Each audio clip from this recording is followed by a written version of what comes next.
Allahu Ekber, La ilahe illallah diyerek, yani bizim inancımızda anlatılan mahşer gününün sanki bir dünyada canlı bir şekilde yaşanması gibi. O özellikle oradan geçerken unutamadığım. 3 years ago today, Sadat was on the Bosphorus Bridge. He was there as civilians and soldiers came face to face on the night of the attempted coup.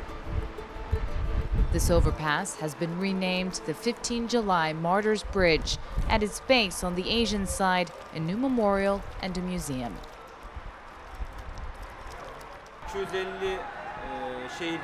The names of the 250 martyrs are engraved. And here is a verse of the Quran that reminds us that these people are not dead. They are with God. Onların Allah tarafından büyük bir mükafata eriştirildiklerine dair. In the last 3 years, Turkish authorities have hunted down Gulenists that they say were responsible for the failed coup. As long as those behind the organization haven't been tried, these operations will continue. When will they end? We don't know. The government purged elements it believes are linked to the Brotherhood of Fethullah Gulen, an imam in exile in the United States who was once Recep Tayyip Erdogan's closest ally. Thousands of law articles were modified to allow the purge. There were law decrees that were created after the coup to allow this massive purge that hit the army, but also teachers and researchers. And the purges continue as we speak. Des enseignants-chercheurs. Et donc, en fait, ces purges continuent aussi à l'heure actuelle. More than 500,000 people have been detained, tens of thousands arrested. Prisons have been allowed to double their capacity. Hundreds of thousands of civil servants have been fired and their families ostracized. There's a kind of social death, shall we say, for the person and their family who can no longer be hired in the private sector, or at least not easily. Civil servants who had passports that allowed them to go abroad easily had their passports cancelled, so they can no longer leave the country, at least legally.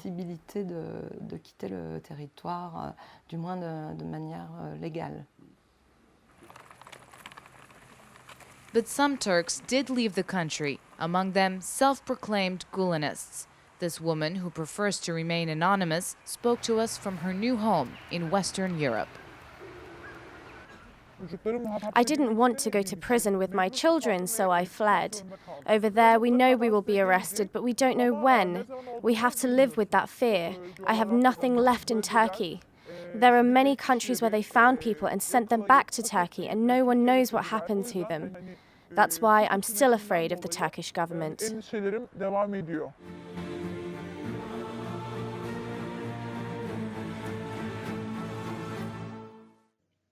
Jalal is not a member of the Gulenist organization, but he fled to Germany, where he set up a TV channel after judicial pressure in Turkey. This journalist supported a pro-Kurdish newspaper Ankara has accused of spreading terrorist propaganda. After the failed coup, close to 200 journalists were arrested. Close to 200 media outlets or publishing houses were closed, and terrorist propaganda trials were launched. Is that what you're doing? Terrorist propaganda? Why would I do that? We're just trying to tell the truth. Today, Turkey has more journalists in jail than any other country. For Jalal's wife, Aisha, also a journalist, the repression became personal. Yes, it was an attempted coup, and we're all against it, no matter who was responsible.